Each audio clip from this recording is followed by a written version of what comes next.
deixe seu nome nos comentários para ser incluído na lista de oração. E também não esqueça o like, é muito importante para o crescimento do canal e a divulgação do vídeo. Curtam o vídeo, se inscrevam e aproveitem o conhecimento do nosso querido Divaldo Franco.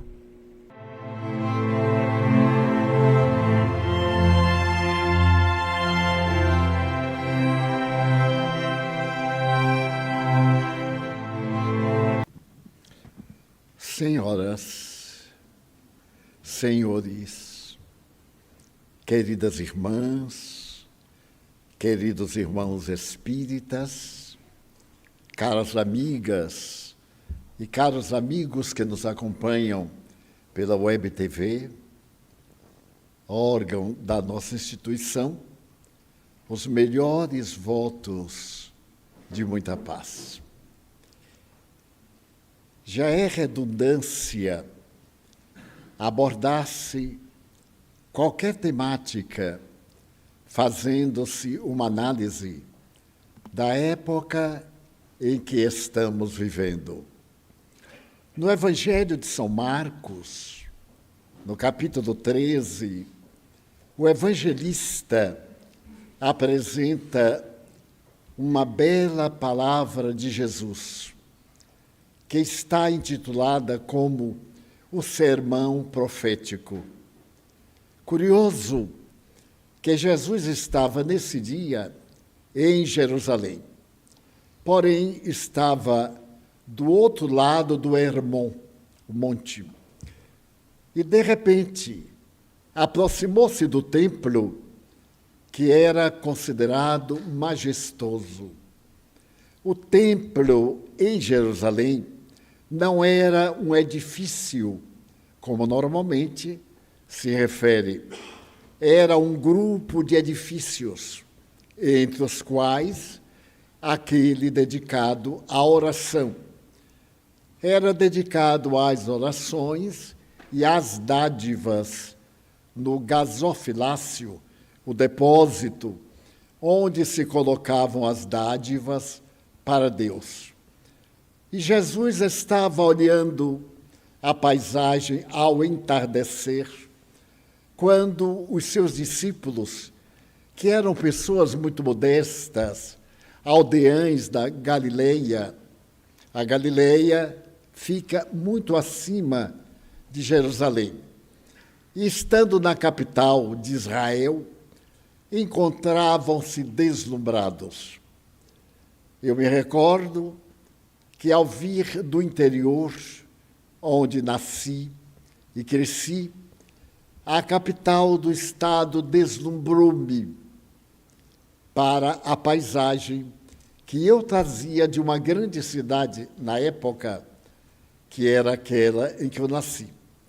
Então, eu posso imaginar a surpresa imensa daqueles galileus de Cafarnaum e das praias ali da Galileia, chegando à monumental Jerusalém. O templo ficava em cima de uma montanha. Se havia cortado uma parte da montanha e ali se havia erguido, através da história, o templo que estava na terceira recuperação. A segunda recuperação do templo foi no período de Salomão, que o mandou destruir, reconstruiu. Ele era, à época, o homem mais rico e adornou o templo de pedras preciosas, de pórfiro, de mármores, das mais notáveis mateiras, aquelas que vinham do Oriente mais profundo, e o templo era considerado o mais belo edifício da época. Mais tarde, no governo de Herodes o Grande, no qual nasceu Jesus, o templo foi novamente recuperado. E como Herodes o Grande não era judeu, pertencia a um outro grupo e era odiado pelos judeus aos quais governava, Herodes para conquistar a simpatia do seu povo, mandou colocar na entrada do templo uma macieira feita em ouro maciço, para tornar mais esplendorosa a edificação. Era natural que aquele pequeno grupo, chegando à cidade, vendo de um lado o rio Canouro, adiante o Jardim das Oliveiras, mais para trás as edificações do templo, e Jerusalém, que fica no Planalto, deslumbrassem-se. E se deslumbraram de tal forma que olharam para Jesus e disseram: Senhor, vede que pedras, vede que construção.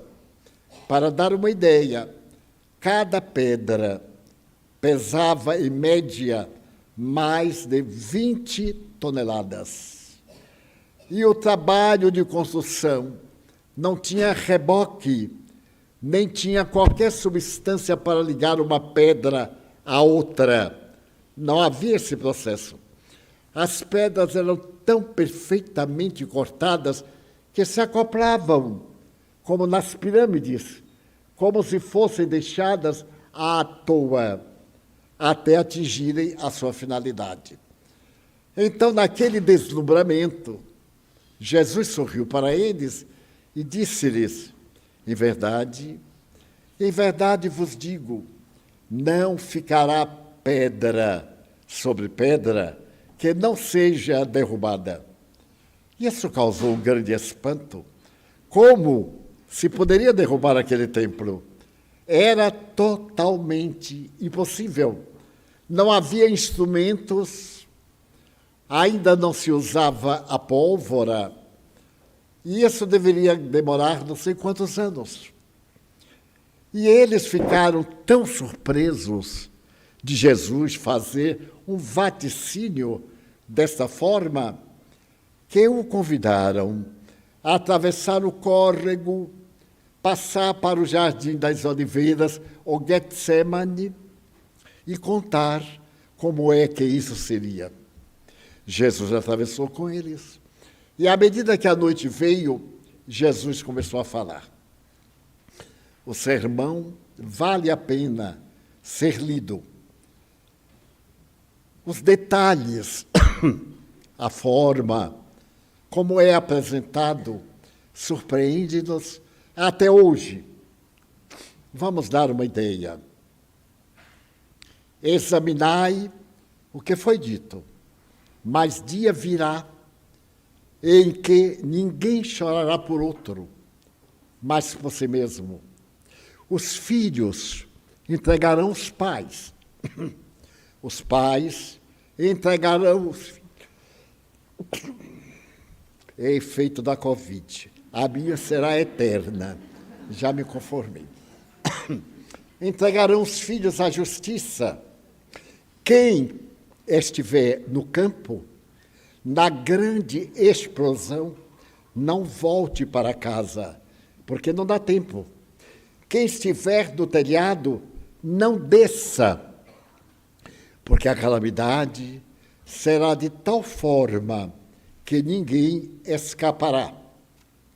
E prossegue, e vai dando notícia do que iria acontecer a partir daquele momento até hoje, com detalhes impressionantes. Veremos o que a imaginação sequer nunca veio a conceber. Vereis o ódio estampado no semblante das criaturas humanas. E para que se não tornasse pior, eu pedi a meu Pai para que acalmasse as forças desagregadas e desse uma nova oportunidade à criatura humana. O sermão profético, que é Marcos 13, 32, é o momento da história mais significativo, porque todas essas palavras tornaram-se realidade. Vamos ver ligeiramente pensando. No ano 68, subiu ao Império de Roma um homem extraordinário que se fez imperador. Chamava-se Vespasiano. Vespasiano era um militar das legiões e que, depois de haver conquistado as últimas terras não romanas, venceu os inimigos, voltou a Roma e começou a construir obras monumentais. O Coliseu, que nós ainda olhamos, foi construído por ele, no ano 68. O seu filho, Tito, que mais tarde será imperador, foi mandado na direção do centro da Ásia, na parte do Levante, na Mesopotâmia, na antiga Babilônia, na antiga região, para poder conquistar os povos que ainda não pertenciam ao império.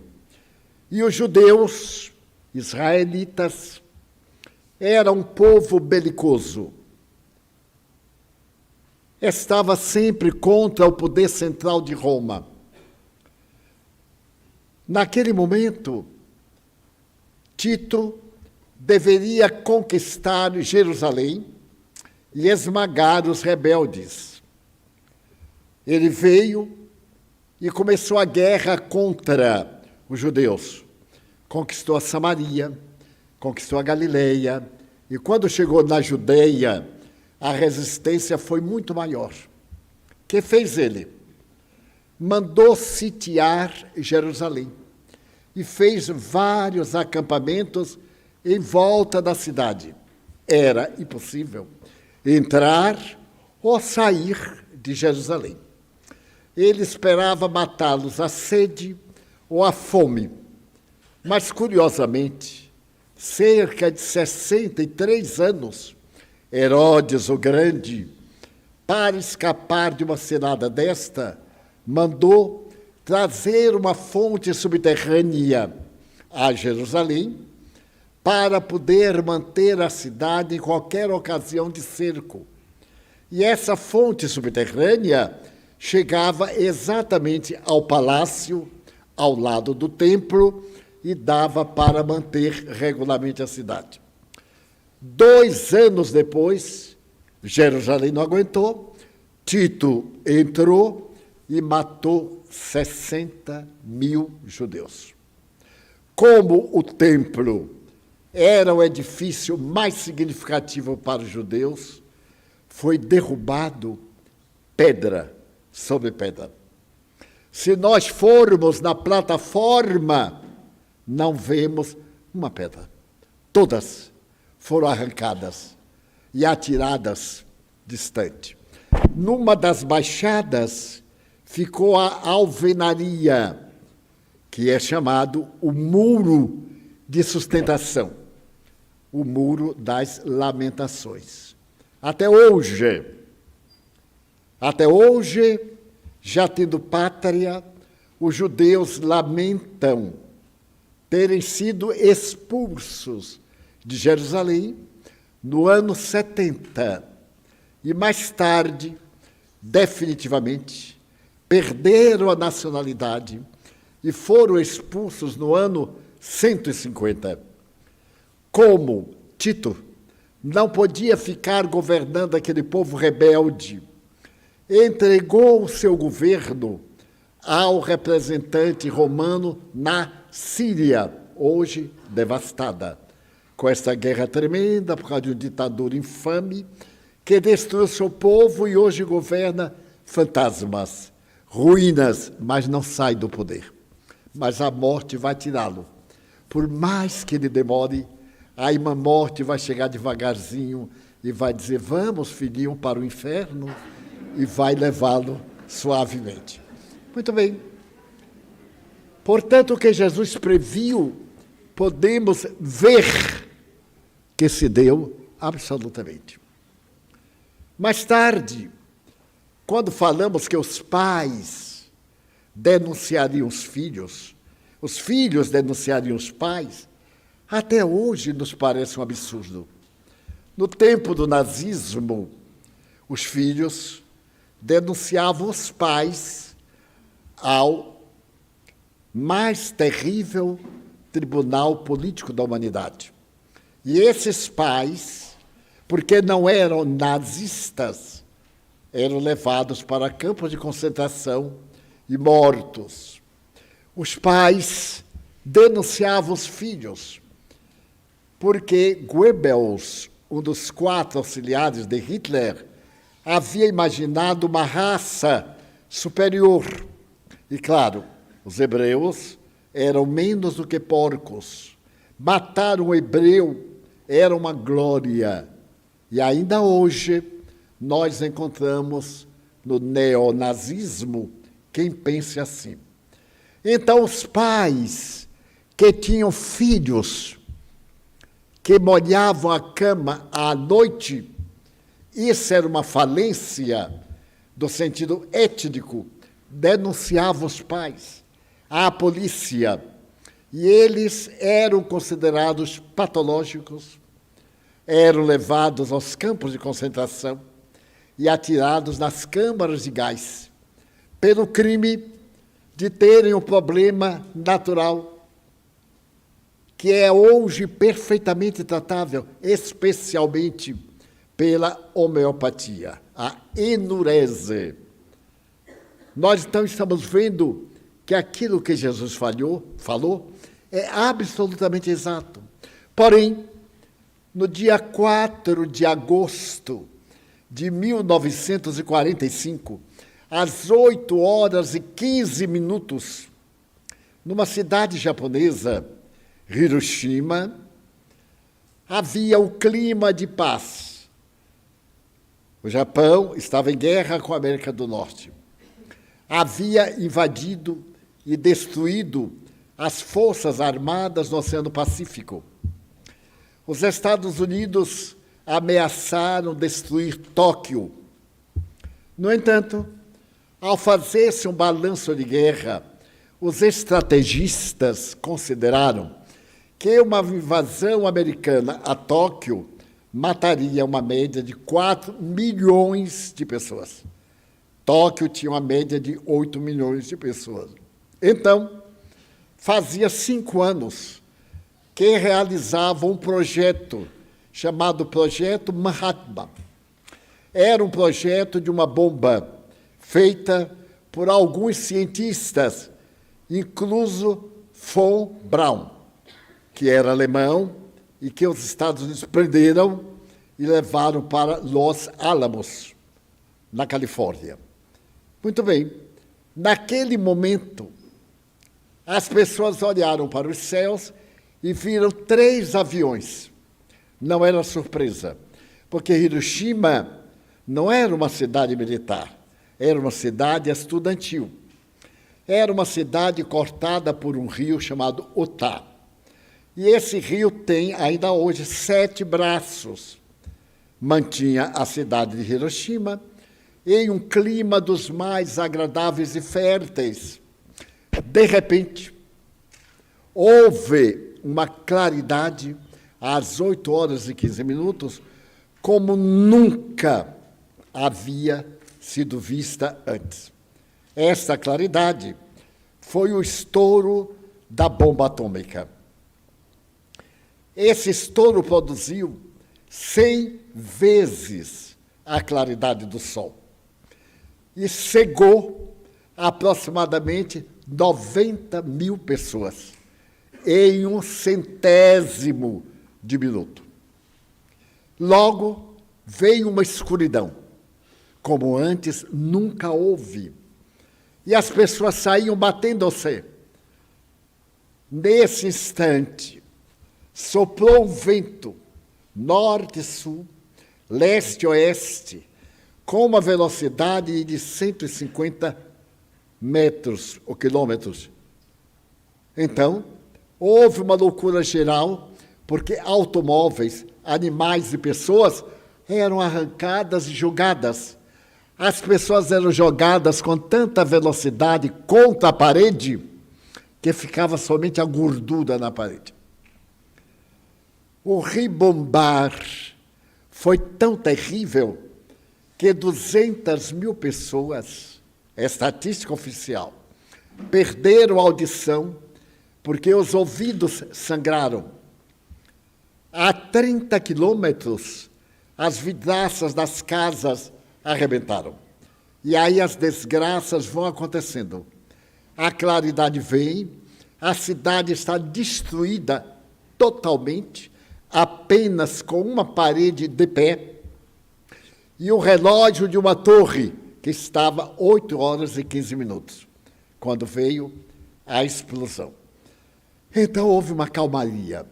E isso está no livro intitulado Suicídio Atômico, que eu li na época. Então veio o silêncio. E as pessoas atordoadas não sabiam o que ia acontecer.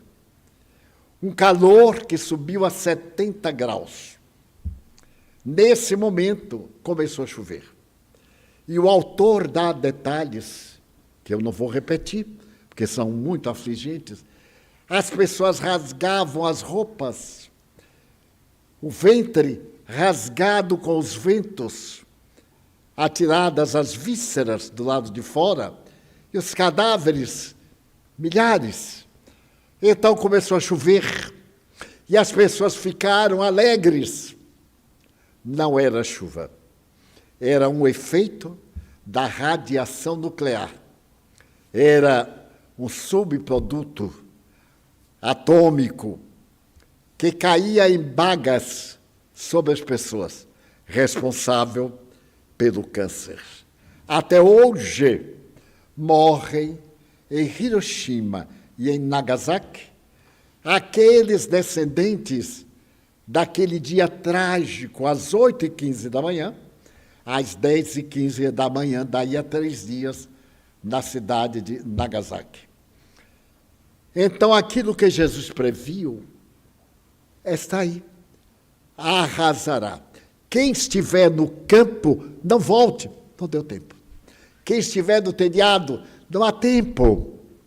Porque no momento da explosão, a radiação logo se espalha a 100 quilômetros. E tudo fica contaminado por 100 anos, no mínimo. Aquela chuva era de estrôncio, uma substância radioativa dentro do átomo.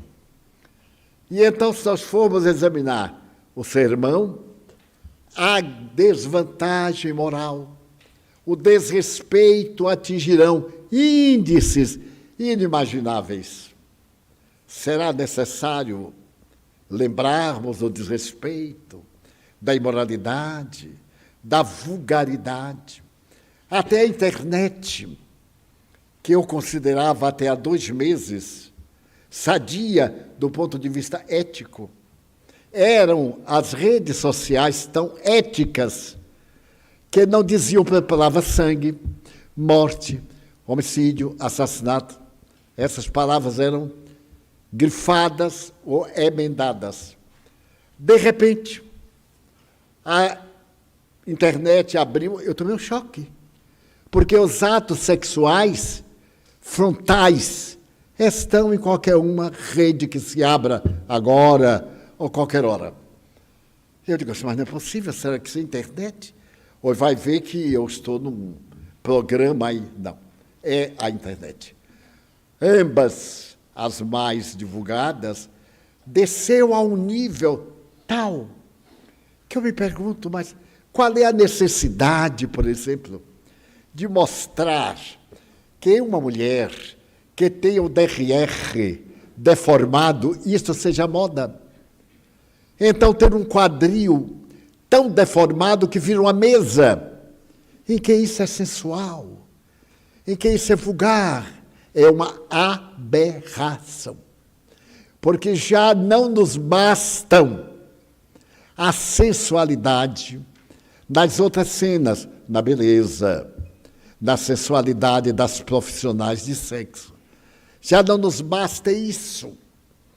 A maneira como se vende o corpo, ou como se entrega o corpo, a idade mental e moral, crianças de 12 anos têm filhos aqui em nossa maternidade, com frequência. Se ela vem e tem o filhinho aos 12 anos, ela concebeu aos 11. Parece um castigo, porque do ponto de vista biológico, a glândula pineal, as glândulas complementares do sexo, somente amadurecem nos climas frios, na Europa, por exemplo, a partir dos 14, 16 anos. Nos climas tropicais, pelos fenômenos do calor, isso é um pouco antecipado. Então, nos trópicos, há mais sensualidade do que nos países frios. Parece que as leis contribuíram, porque uma menina daqui de 11 anos, que ainda não tem o corpo desenvolvido ao ponto de estar formado, tornam-se mães de pais de qualquer idade. Nesse sentido, o homem é muito mais vulgar. E então buscam crianças, filhos, para as aberrações. E eu que consultava as redes sociais, se tiver alguém perto, eu não olho, porque fico com vergonha, infelizmente. Não devia ficar, mas ainda fico, até me acostumar. A gente tem que se acostumar a tudo. Daqui a um ano, talvez eu já acostumei, nem note. Mas as aberrações. E a ética, qual é? Faça o que quiser. O que quiser. Não tem mais lei. Faça o que quiser. E arrepende depois. Então, o que vemos? A depressão está no segundo item de óbitos. Primeiro, óbito. Natureza cardíaca. Segundo, câncer. Terceiro, depressão. Mas como? Suicídio. O suicídio pela depressão. Em cada 15 minutos no Brasil, há um suicídio. Imaginem. Nos Estados Unidos, cada 18 segundos, uma pessoa tenta o suicídio. Aonde vamos? Nesse terrível destruir, mas sem ter noção exatamente do que é um suicídio. Eu tenho conversado com alguns que sobreviveram e me lembrei de um amigo nosso, faz muitos anos. Ele se tornou o caso mais aberrante de uma vida salva pelo suicídio. Era o seu banqueiro, era dono de um banco aqui em Salvador, perfeitamente normal, tinha horror ao câncer. Ele não dizia o nome, nem a esposa dizia o nome, era aquela doença. E ele dizia sorrindo, não diga assim, porque Deus vai lhe perguntar qual é a doença, e você nem sabe qual é, vai pegar uma bem ruim. Ele ria. Ele estava no Rio de Janeiro com a família, no 19º andar de um edifício. Estavam conversando. Era hora do almoço. E a esposa disse qualquer coisa. Ele se irritou, levantou-se, saiu correndo e pulou. Pulou, caiu na Avenida Rui Barbosa, em cima de um automóvel. Quebrou o dedo mindinho. Não teve mais nada, não quebrou cabeça, não desmanchou o penteado, nada. Então eu disse assim, eu não sei o que será de você. Você não vai morrer nem de tuberculose, nem de câncer. Porque morrer de 14 andares e não ter arranhão. Ele disse, mas o pior é que eu não me lembro o que eu fiz. Eu disse, mas eu sei o que foi. O inimigo seu, espiritual, fulano de tal, tendo ódio por causa de depósito que fez no seu banco, em Ilhéus, questão de cacau. Você o levou à falência sem necessidade. E ele veio a se vingar, porque a morte não isola ninguém. Nós continuamos, e esta é a pior decepção do suicida. Uma amiga frequentava aqui com muito carinho uma senhora viúva, e tinha um filho de 14 anos. Ele, então, teve uma depressão juvenil. Eu acompanhei. um notável psiquiatra de Salvador deu assistência, um excelente médico, mas ele tinha um problema de obsessão que era algo perturbador. Era uma obsessão sexual. Nessa idade, ele tinha muitos tormentos e tinha uma namoradinha. E eu falava para ele assim: faça qualquer coisa, incendeie a sua casa, mas não se mate. Veja bem, se você se matar, você vai se lembrar de mim. Eu lhe falei várias vezes que você vai viver. E você só pode saber da verdade se matar. Então, se você quiser testar para ver, já vá avisado do que é que vai lhe acontecer. E então falei com ele que eu tinha uma irmã suicida, que ela me contou tudo o que lhe aconteceu durante 33 anos, até quando minha mãe morreu e foi ajudá-la. E muito bem, ele melhorou, recebeu a cura naturalmente, e certo dia ele estava conversando com a namorada e a mãe, deitada, reclamou, porque já era tarde.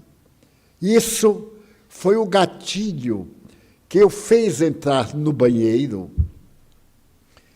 e na janela pequena do banheiro, ele se jogou através dos vidros móveis, arrebentou outro e caiu do 8º andar. Ouviu-se o baque, quando foi ver, era o rapaz. Mas qual o motivo? Não tem motivo.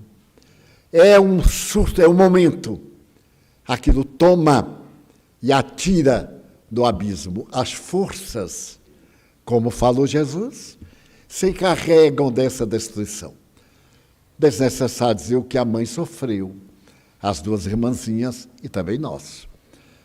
E passaram meses. Certo dia, eu fui à casa dela, ela estava doente, e eu lhe fui aplicar passe. E ela me disse: Adivaldo, se eu dispusesse de recursos, eu me mudava aqui do apartamento, porque eu só fico ouvindo o grito que meu filho deu quando caía e o baque surdo lá embaixo. Então eu fui ao banheiro, pelo qual ele se atirou, foi consertada a janelinha depois, e então eu o vi caindo. Psiquicamente, ele ficou caindo sem parar. E mais tarde, quando ele recuperou a lucidez, ele me disse: Adivaldo, você não imagina, quando eu estava caindo, eu fiquei lúcido. E me dei conta, não podia mais. Foi o baque final. Então eu gostaria de aproveitar o ensejo para informar as pessoas que têm tendências depressiva, autodestrutiva, e que por qualquer coisa, a uma hora dessa eu me mato. De tanto repetir, uma hora dessa se mata. Só que não morre. Se sobreviver, vai ver que eu tinha razão. E se não tentar, vai ficar na dúvida. Quando nós morrermos, nós vamos ajudar os suicidas. Porque é o maior crime perante Deus. E a mim o que mais espanta é a frieza do suicida. Brigou com o namorado. Mas o que é um namorado, meu Deus? Brigou com uma namorada. Tem 3 bilhões de mulheres aí. Não é possível que nenhuma preste, só aquela coisa xoxa, puxando da perna. Essa que foi a razão. Muito bem. A mãe que carregou no ventre não merece? As noites interminas para cuidar de um filho, as lutas, as dificuldades, os sofrimentos, a ternura de um pai que se devota pelo filho, de uma esposa, de um filho, de um amigo. Será que nada disso vale, só vale aquilo que eu quero? Aí a lei divina impõe consequências dolorosas. Jesus advertia, e a Organização Mundial de Saúde estabeleceu que a partir de 2030, o primeiro motivo para óbito será suicídio. Porque é tão fácil. É tão fácil matar o corpo, mas não é tão fácil morrer. Morrer é libertar-se da matéria. Desencarnar é sair do corpo, porque afinal a vida continua em outros moldes, em outras expectativas. Então nós estamos vivendo momentos bem característicos do caos, a falta de diretriz, a angústia. Quantos de nós já acordamos indispostos? Quantos? E dizemos mais um dia para enfrentar. A vida é uma bênção maravilhosa. O que pela manhã é tempestade, à tarde é paz. É bem difícil chegar a 95 anos. Eu já cheguei. Peça a Deus que todo mundo ultrapasse. Mas ultrapasse com uma qualidade de vida mental que eu tenho. Porque aos 95 anos, nós já experimentamos de quase tudo. O que falta é pouco. A mim só falta aí um desse negócio dia de sexta e sábado. Paredão? Eu tenho uma vontade de ver, porque o povo fala tanto. E aqui na mansão a gente ouve tudo que é paredão. Tem um paredão aqui no Alto da Cebola, tem outro paredão aqui no Beco do Mozó. Vocês sabiam que o nome desta rua é Beco do Mozó? Nunca vi tanta coincidência. Esse é o nome popular. Agora o nome Marechal Deodoro da Fonseca. Eu não queria meu nome no Beco do Mozó de jeito nenhum. Então Jesus previu e disse, mas eu sou a vida. Aquele que me buscar terá vida, e vida em abundância. E por que eu falo? Porque eu também já experimentei a tentativa de suicídio, quando eu era bem jovem. Olha, quando a gente é jovem, eu advogo os pais não baterem nos filhos, advogo tudo isso. Mas uma surra de quando em vez faz tão bem. Dá tanto juízo a gente. Lá em casa, pai tinha um psicólogo. Não falhava nunca. A gente cometia qualquer barbaridade. Ele calmo, tinha bigode, ainda torcia para chatear a gente. Pegue ali o psicólogo. Fazia uma sessão terapêutica, a gente ficava bom. Eu não tenho nenhum conflito, nenhum problema. Éramos 13. Não tem nenhum tantã que tem mágoa do pai, que tem ódio do pai. A gente adora o velhote. E ainda na hora de morrer, ele pediu desculpa. Eu digo, pai, o senhor fez tão bem. Eu acho até que poderia ter apurado um pouquinho mais para melhorar. Mas tão interessante. Então, Jesus disse que se nós o buscássemos, mas como? Eu tinha vindo do interior para trabalhar na capital, sonho de todo jovem. Me havia formado de professor primário, aos 15 anos de idade, fui ensinar a plantar batata, plantar cebola, que era a minha especialidade, ainda planta alguma coisa. E então, resolvi morar na capital, porque no interior só tinha emprego na loja, segunda-feira, que é dia da feira, e o resto viver de ociosidade. Então Deus permitiu que eu consegui vir. E fui trabalhar numa empresa de seguros privados, chamada Sátima, Sul-América, Terrestre, Marítimos e Acidentes. Então, para aquele menino de 18 anos, trabalhar numa empresa dessa, fiz concurso, eu era um ótimo datilógrafo. Não sei se vocês sabem o que é. Se não souberem, me perdoe. Hoje é digitador. Vai bem. De vez em quando muda o tal do aparelho, aí é nova adaptação. Mas bem, e a minha função era fazer o rosto da apólice, porque não pode ter erro, não pode ter rasura, elas são numeradas à máquina para evitar fraude, e como eu era um bom datilógrafo, eu era realizador disto. E no dia 1º de agosto, a guerra estava terminando. E o Brasil havia nacionalizado 2 grandes empresas. A Venécia Companhia, era uma empresa italiana, e uma outra foram incorporadas ao patrimônio do Brasil e foi para o nosso instituto.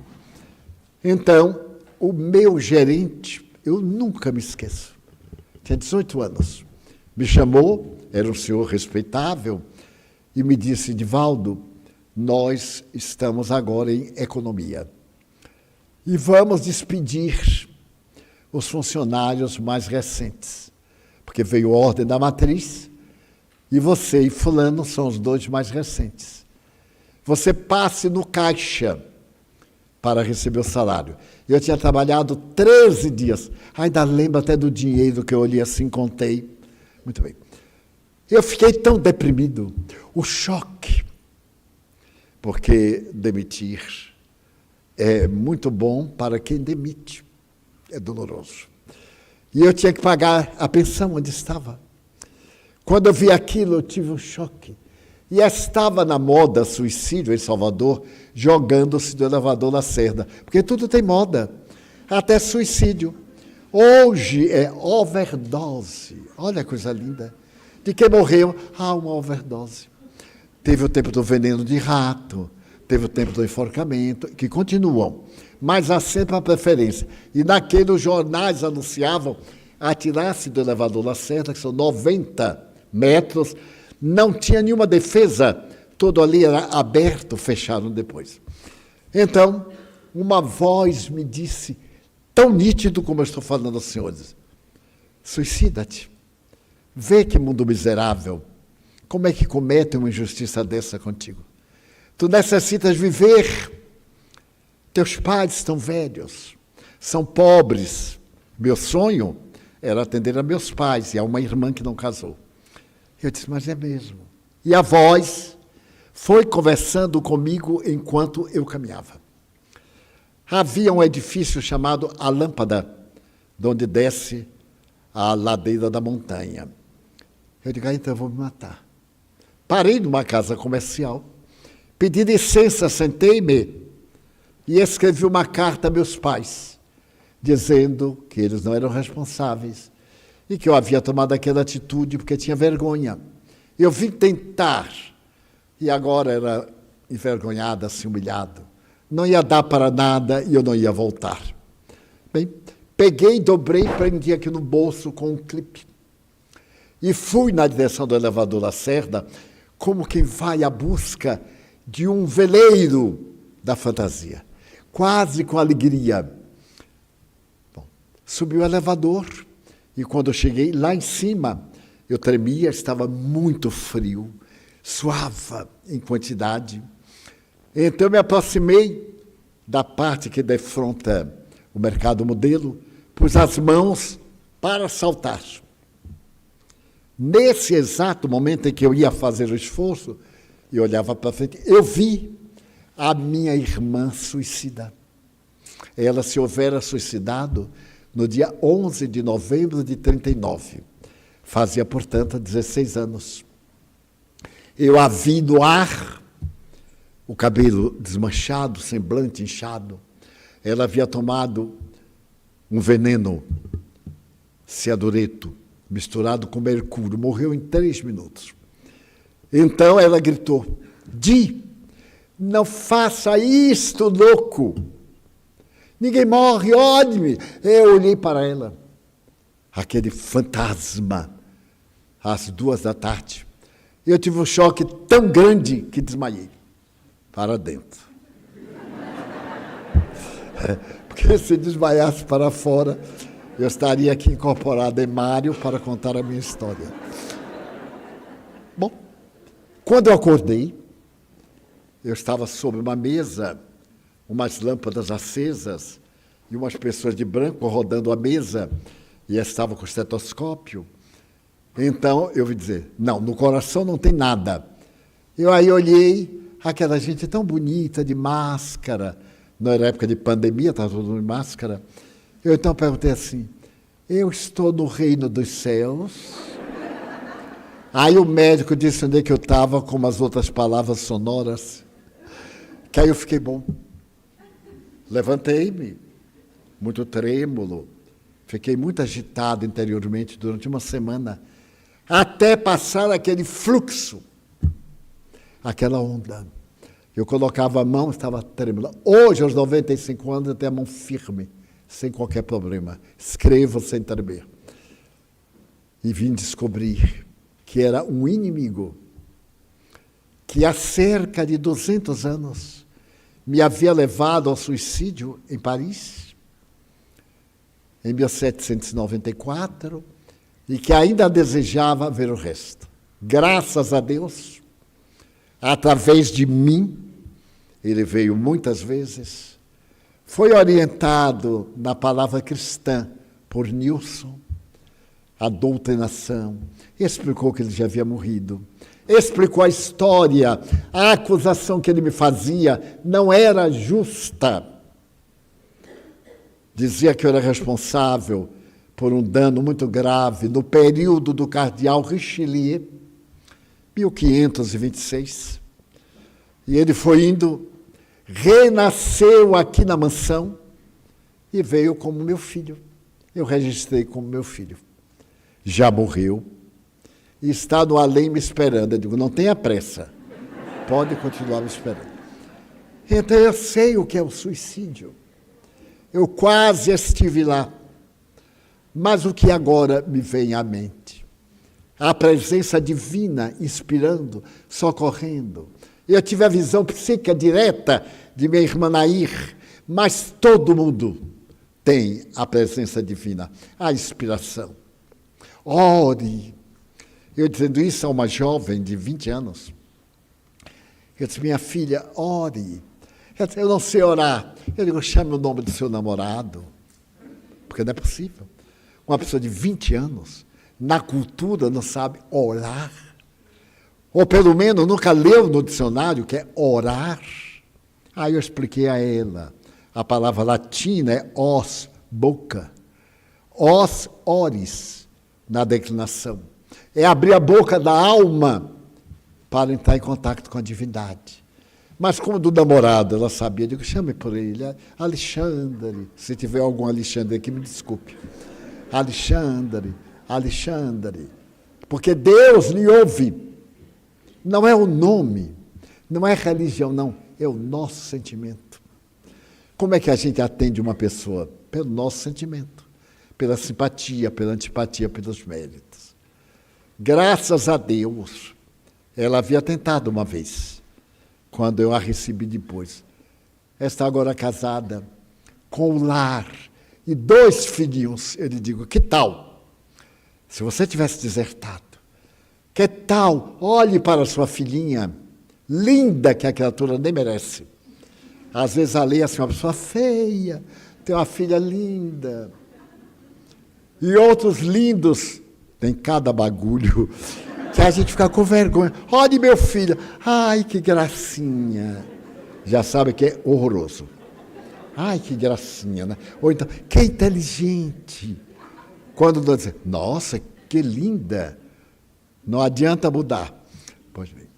Então o Espiritismo veio nos trazer este homem, esta filosofia, esta mensagem. Vale a pena viver. O que nos faltou ontem, hoje chega em um volume colossal. E se nós soubermos repartir, nós enriqueceremos o mundo. Quanto cada um de nós pode fazer. Todos podemos ajudar. Vemos na repartição um colega chorando. A gente chega e fala assim, eu posso imaginar o que você está sofrendo. Conte com seu amigo. Peça a Deus. Se alguém está com problema, até conosco, fulano, vamos deixar isso para lá. Que bobagem. A vida é tão rápida e a gente gastando tempo em fofoca. Se eu descobrisse quem criou fofoca, eu envenenava. Porque que coisa terrível. Covarde. Eu tenho pena de umas pessoas não estarem aqui me ouvindo. a pessoa solapa. Eu digo, o avião caiu. A pessoa diz, pois é, você não sabe que o avião foi derrubado? Pela não sei o quê. Aí conta aquela coisa e destrói. Arma-nos uns contra os outros. Fulano passou, não falou com você, viu? Tem birra com você. Eu sei que ele não gosta de você. E a gente vai envenenando-se. Não se envenenem, perguntem. Se a pessoa passar e arrastar o pé, a gente, o que é que há? Eu lhe fiz alguma coisa? Eu, quando encontro aquele que se afasta de mim, eu digo assim, qual foi o crime que eu cometi contra você? Me diga. Porque talvez eu tenha feito e não sei. Não, eu penso, está pensando errado. E termos uma vida de paz, porque é isto que nós levamos. É isto que, ao nos deitarmos agora, nós vamos vivenciar. Vamos sair do corpo e vamos viver esses ideais. Vamos para regiões felizes, para regiões desditosas, para lugares onde estão espíritos em verdadeiros infernos da mitologia. Então, o Espiritismo tem o seu caráter de religião. Deus, a imortalidade, a prática do bem. É tão fascinante. Veja como é fácil. Então, hoje uma tia me disse, Divaldo, você fala que fazer o bem é tão difícil. É tão difícil que o apóstolo Paulo disse assim, meu Deus, não deixe a caridade esfriar-se no meu coração. E São Vicente de Paulo, considerado o cristão mais doador da humanidade, ele dizia, tenham piedade de mim que lhes peço para dar, porque eles são tão ingratos, tão cruéis. E aí uma das nossas tias da caravana contou-me um fato hoje curioso, que uma das crianças que frequenta a escola não tinha lápis. Nós damos todo o material, o governo dá. Façamos justiça, tudo em quantidade.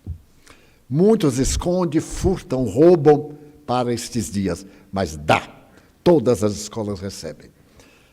E então o menino perdeu e a professora disse, você tem que trazer o lápis. Nós já lhe demos, etc. E a mãe veio aqui por qualquer coisa, para uma queixa. E a professora aproveitou e disse assim, minha filha, providencie um lápis para seu filho.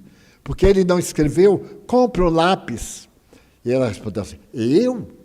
Comprar um lápis com o dinheirinho que eu tenho? Não, o dinheirinho que eu tenho é para cervejinha de sábado.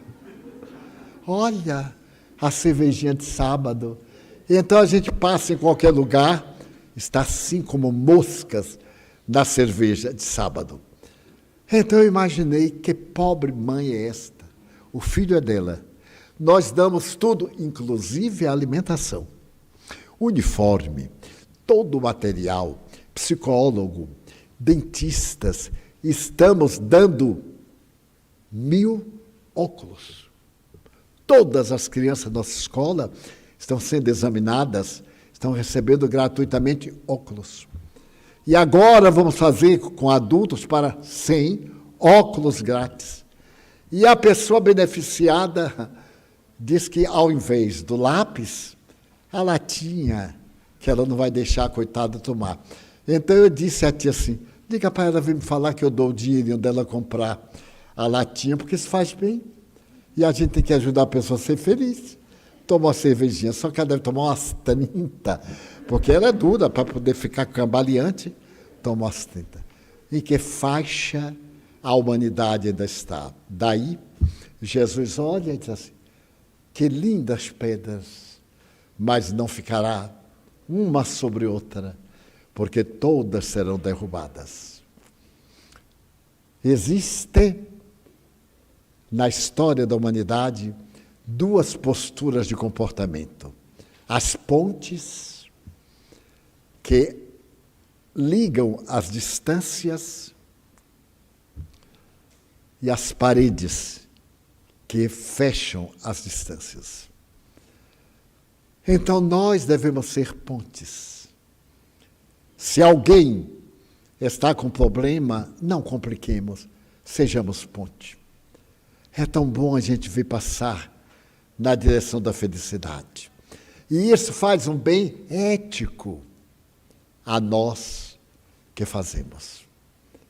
Por isso, gostaria de, nesta noite, evocar esse sermão profético, para sairmos daqui certos de que vamos pedir a Ele, que é a fonte de toda a sabedoria e misericórdia, e nos ajudar. E em a noite de hoje, orar sinceramente, não precisa saber nenhuma prece, Ave Maria, queridos padres. Meu Deus, aqui estou. Sou eu. Tu me conheces. Abrir-lhe a alma e deitar para ser levados a regiões felizes. E amanhã, quem acordar bem, alegre, sem depressão, sem vida vazia, me telefone. Olha, Edivaldo, estou ótimo. Eu vou vender 10 ingressos do seminário próximo. E no dia 7, estejamos aqui juntos para reconquistar a alegria de viver. E não deixar que ninguém, nenhum fofoqueiro, nos envenene a alma. Se a gente errou, ótimo. Só erra porque tenta. Eu nunca errei, já é um erro, porque não tem ninguém perfeito. Então é a nossa mensagem. E agora, um momento muito especial. Nós vamos pôr em prática. Os nossos médiuns devem estar preparados para este momento, nos transmitir energias para daqui sairmos fortalecidos. E chegando em casa, se a esposa está esperando, gentil com ela. Se ela estiver conosco, paga um lanche ali na lanchonete, não é? Compra um livrinho, é tão barato. Então, faça algo. E se não tiver nada, dê uma flor, mas não arranque dos nossos jardins. Para mostrar que nós encontramos a vida e vale a pena viver. Vamos orar e pedir aos nossos médiuns, os irmãos dedicados, para que venham nos ajudar, aplicando-nos passes.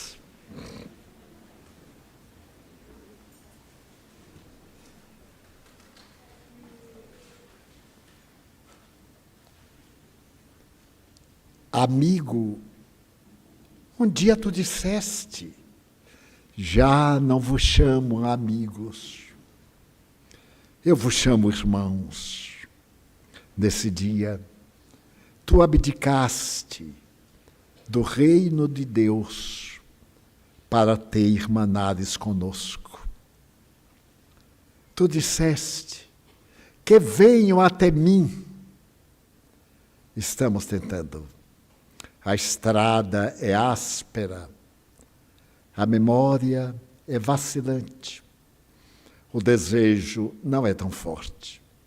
Mas se tu quiseres, tu podes. Se tu quiseres, nós conseguiremos. Amigo daqueles que necessitamos de amigos.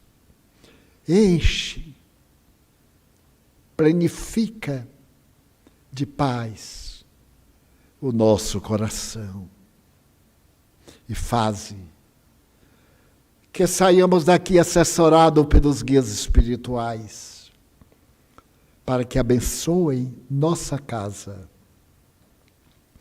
e nos socorram nas dificuldades existenciais. Quanta tristeza nos assalta, quanta preocupação, mas contigo o fardo é leve, o peso é diminuído. Apiada-te de nós. Abençoa a terra, as pessoas litigantes. Compadece-te dos suicidas. dos enfermos irrecuperáveis, daqueles que estão sofrendo, Jesus. Nós te suplicamos, torna fluidificada a água que te apresentamos. Em Caná, lograste mudar a estrutura. Repete o fenômeno aqui e dá-nos paz, paz interior, a paz doméstica, a paz social, a paz na terra.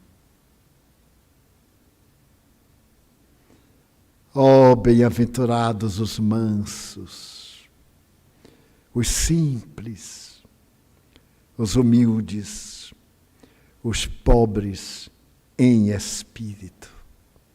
Bem-aventurados, porque eles verão o reino de Deus.